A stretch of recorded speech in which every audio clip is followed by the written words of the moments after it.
Hi, my name is Jeremy Haskell, and this is your New Hampshire Jobs Report for April 2012 from jobsinn.nh.com, how New Hampshire gets to work. Hard to believe it's already April, but after a relatively mild winter, spring is certainly in the air. We're hearing lots of positive news about the national economy, and we're seeing signs of improvement here locally as well. While there are certainly challenges ahead, the first quarter of 2012 shows we're moving in the right direction. There are many areas that point to an improving economic landscape. The Conference Board Review puts out the HWOL, or Help Wanted Online Advertising Report, each month. And according to that report, the state added jobs in each of the first 3 months of 2012. In our first chart, we see that the number of employers actively posting open positions dipped slightly from January into February, but then rebounded for a strong March. The winter economy is strong in New Hampshire, so it's typical to see a slight decline as the season winds down.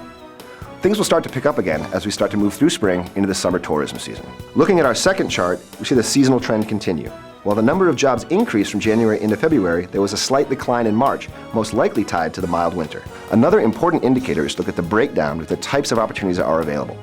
There's been a lot of talk in the national media about the unemployment rate, and particularly as it relates to the underemployed. The underemployed are defined as those individuals who are looking for full-time work but have only been able to find part-time opportunities.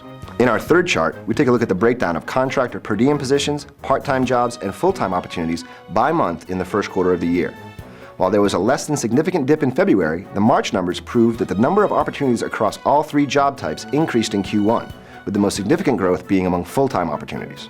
It's important to remember that we're in the midst of a substantial shift in terms of the types of job categories that are most popular across the state. While New England has mostly traditional economies tied to the seasonal business cycles, we have seen some significant changes over the past 4 to 5 years. Moving on to top categories, 2012 kicked off with strong growth across the most popular industries in the first quarter.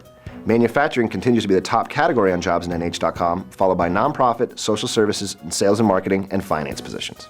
Of particular note is a strong increase in manufacturing positions. Manufacturing has been fighting hard here in New England, particularly in the areas of science, technology, and engineering. This is great news for the local economy as our job market continues to evolve. Taking a look in our final chart at the total activity on jobsinn.nh.com, we see that the typical patterns continue. The new year started off with a high amount of traffic, only to dial back slightly as we moved through the dark days of February. Things began to pick up steam again in March. All in all, the numbers show we're moving in the right direction to start off 2012. With this being an election year, we expect lots of activity both on the national and local levels. As we close out the first quarter and move from mud season into the spring, we expect activity levels to remain high before slowing down a bit in the dog days of summer. And that wraps up the jobs report for April 2012. I'm Jeremy Haskell. Thanks for tuning in. And remember, while we make a living by what we get, we make a life by what we give.